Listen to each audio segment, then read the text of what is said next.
Well, folks, today's guest doesn't just talk about building homes. He's been out there 2 decades, basically his whole life, helping families own them. From modular innovation to making housing affordable without sacrificing quality, Quinton Comino is the kind of leader who proves that good businesses and good values can go hand in hand. And I hope I'm pronouncing your name right. Is that right, Yes, Quinton? Comino. Yeah, yeah, Okay. Comino. Hmm. Oh, Comino. Okay, perfect. So he's the CEO of HomeNation. He's a host of Build Their Buzz podcast, and he's on a mission to change how America builds. So Hmm. if you're in roofing, construction, or just trying to scale a business without drowning in chaos, this one's for you. So let's get into it with Quinton Comino. Thank you. Thank you very much. Appreciate you having me on the show. I'm excited to talk about, anything with homes, mobile homes, new construction, business, just all of that sort of stuff I love to talk about. Perfect, Quinton. You've been in this game, as we said, a long time. Basically, Hmm. it's your whole entire life. Yeah. And what actually first lit the fire in you to help families own homes, and what kept that fire burning? Yeah. So as little kids, my parents owned mobile home parks, and they would take us what we would call trailer parking, which meant they would bring us along when they would go and collect rent, or they would clean up the park, or they had to make repairs or take out a home and put a new home in. And so we were always tagging along, and we would have to help them clean up. We would have to help them with whatever that they were doing, according to whatever we could do, dependent upon our age. So, like when I remember being a little kid, and I would be mowing the grass and my hands are all the way up here because I couldn't push the mower because I was too small. But I could push it, but I couldn't push it like you normally do, right? So I was just like putting all my effort into it to move it. So anything to do with mobile homes, just is kind of in our blood. So what we've done since the start. We've had a handful of mobile home parks that we've bought and sold throughout the years. And we've seen affordability is just so important for the American people when it comes to home ownership because the majority of the population doesn't have hundreds of thousands of dollars lying around. They don't even have tens of thousands. And so we just saw what it meant when a family gets a home and when they're even just renting a home in a park, when they have somewhere to live, that makes such a big difference. When you have consistent housing, there's just peace in your life when you know I'm going to go home to this place and this is my home. And it's hard to have affordable, attainable housing. And so growing up and seeing all of that in all the different situations, it impacted me in such that I realized the importance of having that consistent housing. I mean, so that's something that really drives us. Affordability, that is the staple of Home Nation. We want to be able to provide housing in a way that other companies are not able to because we're so driven by having something that's affordable. Similar to how Walmart, they're very driven by the price. They're very driven on being that low cost leader. We want to have that similar approach with housing. And it's it's an industry that hasn't been disrupted for a long time. And we're excited to be getting involved in some of that disruption because we know that housing should be more affordable. And it is just going to take a business to stand up and say, hey, we're just not going to charge as much. And we're going to do things a little bit differently to provide housing for those who they really can attain it. But with the current providers out there, they're not able to. And so we want to step in and be that affordable housing provider. That's perfect. That's great. And that's actually a great mission.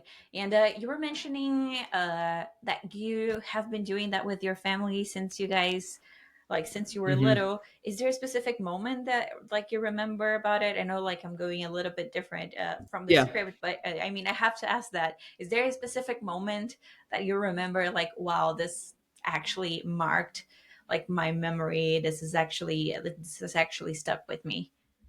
I mean, there are a lot of moments that I remember. I remember my mother having to collect rent, and my mom's so driven. She still works here today, but she's more focused on being a grandmother than answering calls. But she still does come in or playing pickleball. She loves to do that. But I remember she would go and knock on the doors to collect rent, and every door she's knocking on every single door, and her collection rates were pretty high. But it was difficult for families to have the money. Now, some of that is their own financial irresponsibility. I'm not going to paint it like people are just they're not able to get paid enough at jobs. Some of them just didn't work. or they were on disability, and they only had a limited income. So that was a factor where they just didn't have enough money, or it was tough for them to live. But there were others who just they chose not to work. They chose to spend their money not wisely. Uh, but we did see families that they sincerely just didn't have a lot of money, and they're like, hey, I'm not going to have the rent. So my mom would work with them in a lot of cases, because she's just kind of got a bleeding heart, you might say, which is great. But there is also reality, and so we would try our very best to work with the renters and say, okay, you're not going to have it on the first. Will you have it on the second, the third, the fourth, the 10th? We have it on the 15th. Okay, you can do 50% of the rent right now, and you'll have the rest later. Like, we would try to do that, but it was just very difficult for people to afford housing, and that definitely marked me seeing that so often, where people just they have this much money, and like, that's it. If you can get them a home for that much money, then good. But if you can't, they're not going to have the funds. And so, yeah, seeing that so consistently made an impact. Yeah, I'm pretty sure that actually helped shape the mindset you have today. And speaking of that, Home Nation isn't just another home builder. Let's say it's Hmm. actually got a real mission behind it. So, what makes your Hmm. approach different from the usual way folks are building and selling homes today? Yeah, so that's a great question. We're primarily an online new home provider. And your typical new construction or mobile home dealer, they operate in a very isolated sort of manner where they work within a 100-mile radius, and that's it. And if you're outside of that 100 miles, that 150 miles, hey, we're not able to build for you. We're not able to whatever. Uh, excuse me, what we do is we're primarily online. So HomeNation is the go-to source for getting a new home online, whether that's a mobile home, a modular home, or new construction. HomeNation is the source to do that online. We have a website where all of our prices are very transparent with what we're providing. You can look through the different types of homes that we have: single wides, double wides, mobile homes, right? Or modular homes, or new construction, ADUs, concrete block homes, all those types of homes we have on our website, and we have a national presence. So your typical dealer is just in that 100-mile radius. We've decided we want to be all across the nation, and we're going to help homeowners build their own homes in some cases, where we'll help them find contractors. We'll help them find what information they need from the building department so that they can pull their permit. And for the customer who is a DIY type of customer and can handle that sort of stuff, they're going to save the money by renting their own project. For other customers who they don't want to do that, we'll step in and we'll help as well, and we'll get a project manager to run that. But by having that national presence, it just changes things for us. We're able to provide homes at a high volume, where your other builders, your other dealers are not able to do that because they're limited to that 100-mile radius.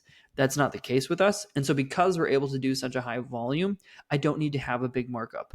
I rather sell a lot of homes for a little price than sell a little amount of homes for a big price, right? So doing a lot of those homes at a little price sets us apart, and that brings us back to that affordability. Because we're doing that, I don't have to charge as much, which pays off well for the customer.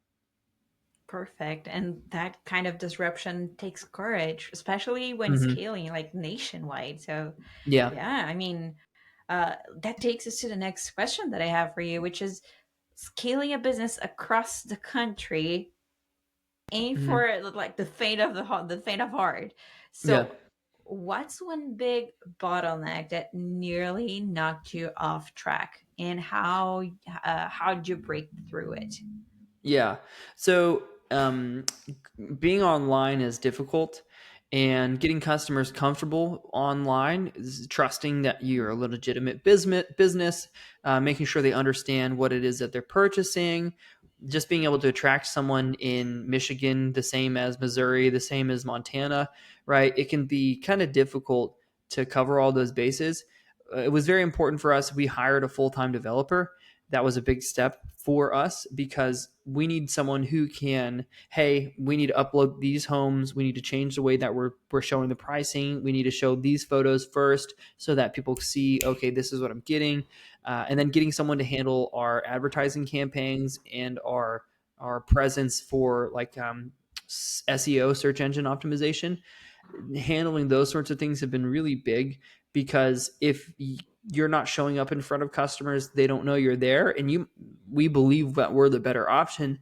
But if we're not there, then the customers don't even have an opportunity to see us.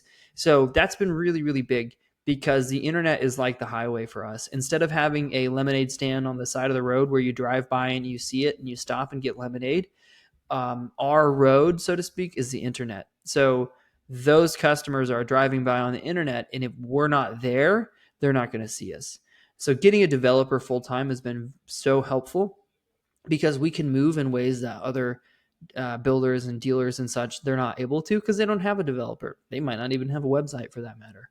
But we have a full-time developer. He sits in the office just down the way from me, and I meet with him regularly. I was just actually having lunch with him, going over details on some updates that we're going to do for the website.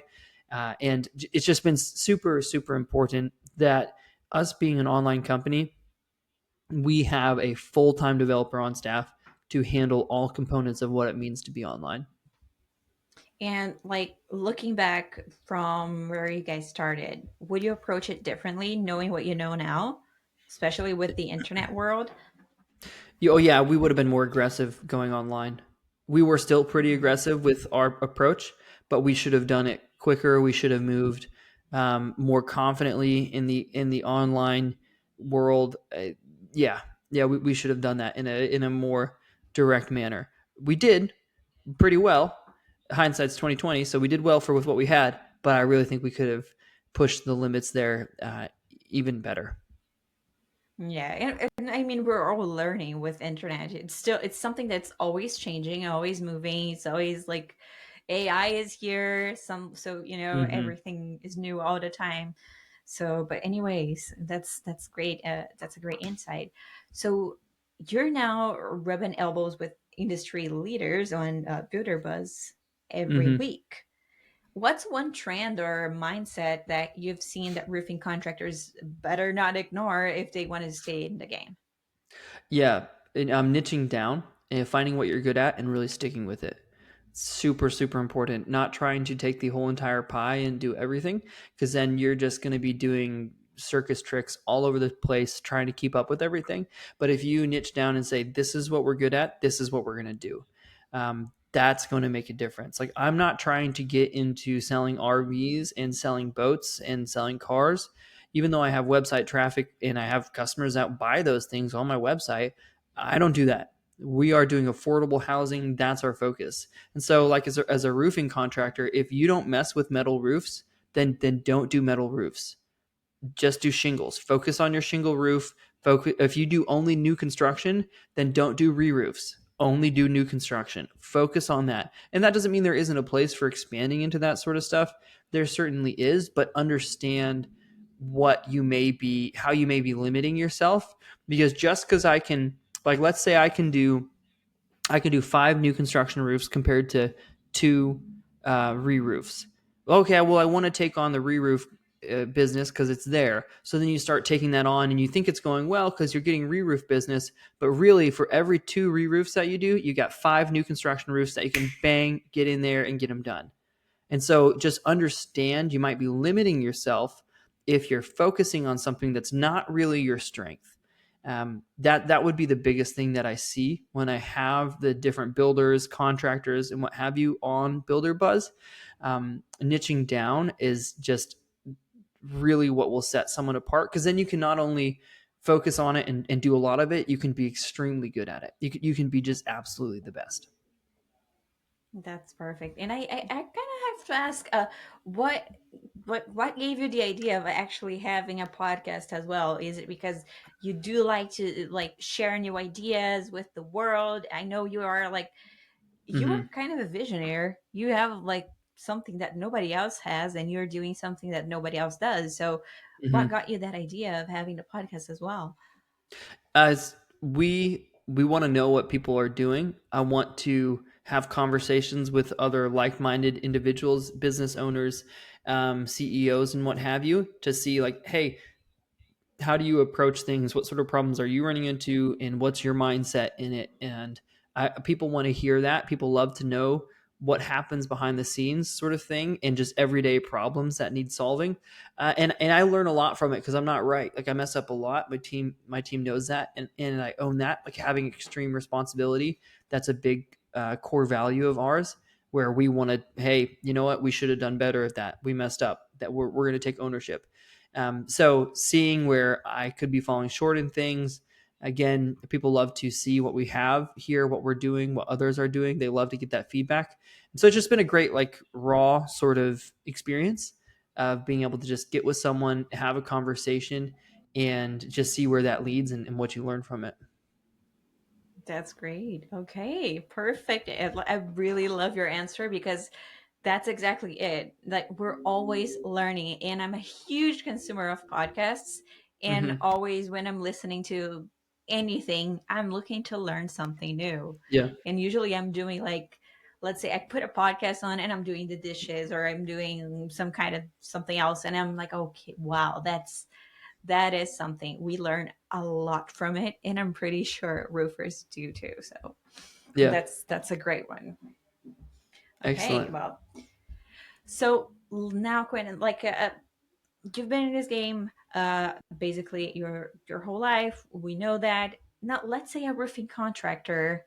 Some of them are even older than you are. You're pretty Mm-hmm. young. So Mm-hmm. let's say a roofing contractor pulls you aside and says, like, hey, Quentin, I'm tired of the chaos. I want to grow smarter, not just faster. Like, what's the first piece of advice you'd give them? Yeah. So if someone comes to me and says, I want to grow smarter, not just faster, right? I would Mm-hmm. say look at your people because you're only really going to grow at the rate of the people that you have. You might be the smartest person with the best ideas ever, but you can only do so much. So if you don't have the right people on your team, you're just not going to grow. Well, I shouldn't say that. You'll grow, but you may not grow. You might grow into something that you don't want to grow into, right? You might think you're Mm-hmm. growing, and you may very well be growing, but it's not what you want to grow into. And at the end of the day, it's going to be this monster of a business that's just pretty much waiting to take itself out. So look at the people that you have and make sure you have the right people in the right positions. You can have the right person, but they're not a salesperson. They're a back office person and they handle admin better than anybody else, but you've got them in sales, or vice versa. You have someone in admin and really they're a salesperson. So make sure that you have the right people, because once you have the right people, you can absolutely go so much further than you ever could on your own, and be okay with letting go of the reins. If you've got a lot of chaos going on, it sounds like is a lack of control. And maybe it's because you try to have too much control and you're trying to handle everything instead of trusting someone who does really good at admin stuff to say, all right, you can do the permit, you can figure it out. And there's somewhat of like an agency cost, which means they're maybe not going to do it as good as you, or they might do it better. Actually, you get the right person, they will. But let's say they don't do it; they do it like 80% as good as you can do it because you just do it better than anybody else. Okay, sure, great, but you know what? They're getting it done. And that's okay. That allows you to focus on other things that are going to make the overall customer experience that much better. Because while you might be making those permits go through really fast, you're also trying to handle all the service stuff, and that's going really slow. But if you hire someone to take care of the permitting, then you can take care of the service stuff and eventually hire someone who can take care of service, so then you can focus on sales or whatever the sequence is there. Making sure you have the right people is going to help you grow smarter. And then at the end of the day, that's what's going to help you grow the fastest. Perfect. That's gold. I mean, it's practical, it's grounded, and that kind of clarity is rare in the noise that we hear Mm-hmm. online and what we see over there with different roofing companies. I do Mm-hmm. have a bonus question that I want to ask you before we finish. Sure. So it is actually, is there one belief or industry rule that you think builders should challenge more often? Yeah, I would say zoning. Zoning is a big pain that I think, and well, just like regulation in general. I think some of these building departments really run away with the power that they have, and they are not like your building inspectors and the people who are passing those sorts of regulations or enforcing them, they're not elected bodies, they're not elected individuals. So they're just hired in there, and nobody likes being talked down to or kind of handled by the building inspector. And no disrespect to them, but they're making like $18 an hour. And so, in the point of pointing out the wage is to show that some of those positions can be very entry level. Some of them are not, and they are worth their salt. But others, just like plainly, they're just you're not someone that should be in that position, and they're able to hold up in a multi-million-dollar job because they don't like that you didn't use long enough screws or whatever. When we know, look, the screws that went in there, like it's just fine. It's not going to be a problem, but because of some law or some code or whatever, or just because that inspector thinks that no, it needs to be this way, and I'm the inspector, what are you going to do about it? Like that sort of stuff, I just frustrates me. So if like pushing back against that, and I'm all for building smart, I'm all for building the right way, absolutely. But any builder, you talk to any of them, they will tell you that they have ran into things at building departments that would just make your blood boil. And ultimately, that is coming back on the consumer. It's trouble for the business, absolutely. It takes a longer time to do jobs. Maybe you're out your money longer, whatever. But then it's also longer for the customer. They're not able to move in. They've got these guys on their house for longer. You just like all sorts of problems can come from someone just taking power and twisting it in a way that it shouldn't be twisted. So pushing back against some of that stuff would I think would be better. Like there comes a point when we have just too much regulation, and I think in some places we are at that point. And if we were able to cut back on some of that red tape, it would be a smoother process and like a quicker time to the finish line. So that's what I would say. Push back against some of that stuff and try and see some change in your local building department. It will make everybody's lives easier. Amazing. So today's conversation with Quentin was a reminder that you don't need more fluff. You need execution, and he's the Mm-hmm. proof. Like he's proof that when you lead with purpose, when you keep things lean and stay laser focused Mm-hmm. on value, big things happen. Quinn, any last words for this podcast only, because we still have Yeah. yours. Yeah, absolutely. I would say just stay focused and stay really, really driven.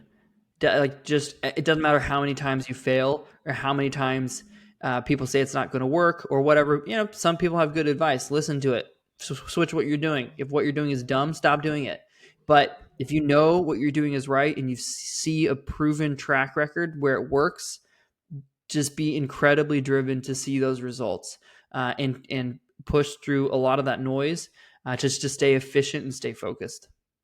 Mm-hmm. Thank you for turning into another episode of Roof It Up. If this brought you value, share it with a builder who needs to hear it. Keep scaling, keep sane, and roof it up. Thank you, Quentin, so much for being here. We really appreciate Yes. it.